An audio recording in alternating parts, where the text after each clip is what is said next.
Autism affects an estimated 1 in 166 children. This developmental disability impacts each child differently. And though there's no cure for autism, early diagnosis and intervention can make a huge difference. We begin with a look inside one family's journey. Susan and Ned have 3 boys. 8-year-old Ben. Okay. 13-year-old Max. Hi, darling. And 15-year-old Nat. At the age of 3, Nat was diagnosed with autism. There were things that were off, even from the beginning. I had a lot of worry, but I couldn't put my finger on it. I just felt not needed by this little infant. The diagnosis brought a mixed bag of emotions.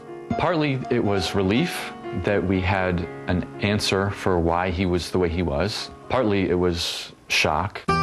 Grieving just comes and goes. I think that things are better than they were because we know so much more about what to do and what Nat is like. What do you want to do now? Susan and Ned educated themselves about autism, learned helpful techniques, Want a hug?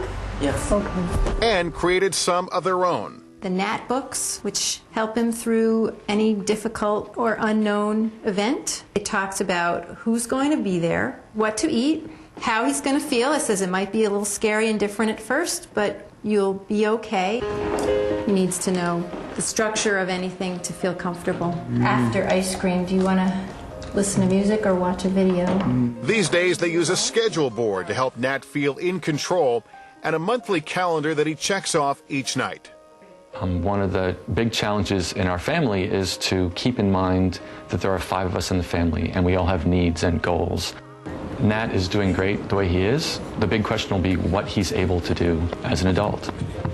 The future's a little scary because I know I won't be around forever.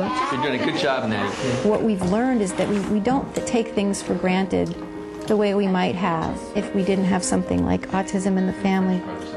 We're happy with kind of small, everyday successes. Susan Senator is the author of Making Peace with Autism, One Family's Struggle, Discovery, and Unexpected Gifts.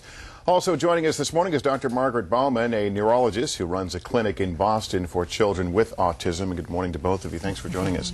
Susan, there's no diminishing the difficulty of dealing with autism, but let's talk first of all about these unexpected gifts. What were they?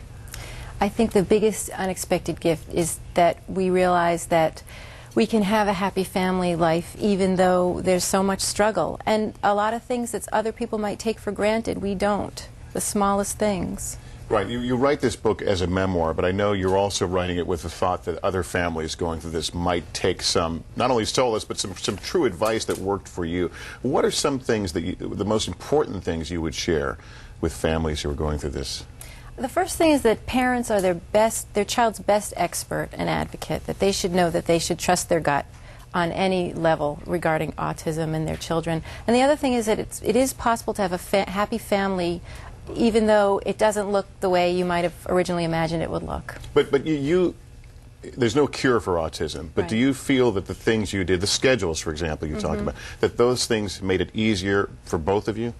Definitely. The schedules give Nat a structure. These children often need structure just to organize themselves, to make them feel more comfortable, just because they don't do that naturally. They need to have organization and repetition and consistency very often in order to really know what's going on at a given event. And let me turn to Dr. Bauman and talk that there's different, I guess, levels of severity with autism. And as I mentioned, there's no cure, but can parents develop strategies that will, and working with therapists, that will improve? Sure, absolutely.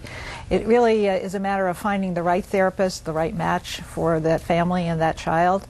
And we believe that early identification makes a huge difference, which you've already mentioned, and that services intensively early on can make a huge difference in terms of the outcomes that these kids have. And some of them can do quite well. But is there a danger in trying to take one family's experience and assuming that that will work for you? Yeah, it's not a one-size-fits-all disorder, for sure.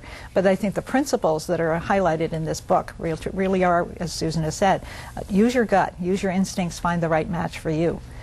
And Susan, we hear so much about when this diagnosis happens, how difficult it is for the family. There's a grieving process. That's right. How long before you get past that process and begin to take control and take the reins of helping your child? Well, you know, everybody's grieving process is different, but there is a point where if you go in for support groups and you start to talk to other people, you might find that some of that pain is alleviated and is channeled into action and learning. And also it's important to understand that the grief can come and go and come back again, but it does go. And Dr. Bauman, there's been a lot of discussion about autism in recent years and what appears to be an increase in the number of children diagnosed with it. And maybe that's the key. Is it diagnosed, or are there in fact more cases? Oh, that's a challenging question, and it probably is really not an answerable question in many ways. I think over the years we've changed the nomenclature, so we've broadened the definition considerably over the past 20 years. I think we've gotten wiser and smarter about picking it up. We're looking at much younger children, so for example, we're looking at younger siblings of autistic children now, and from a prospective point of view, because we realize there's a genetic risk, so we're picking up babies. So you've broadened the whole spectrum of this disorder, and does that mean that there really is more, or that we've gotten better at diagnosing it, ascertainment of it? I don't really know, and I think most people in the field just aren't sure. Well, it's important to have this dialogue and to understand, certainly from a family's perspective. Susan, Senator, thanks so much for coming on. Thank you. And sharing your thoughts, and Margaret Bauman as well. Thank you Appreciate for your having us. expertise. Good to have both of you here. And we'll be right back after this.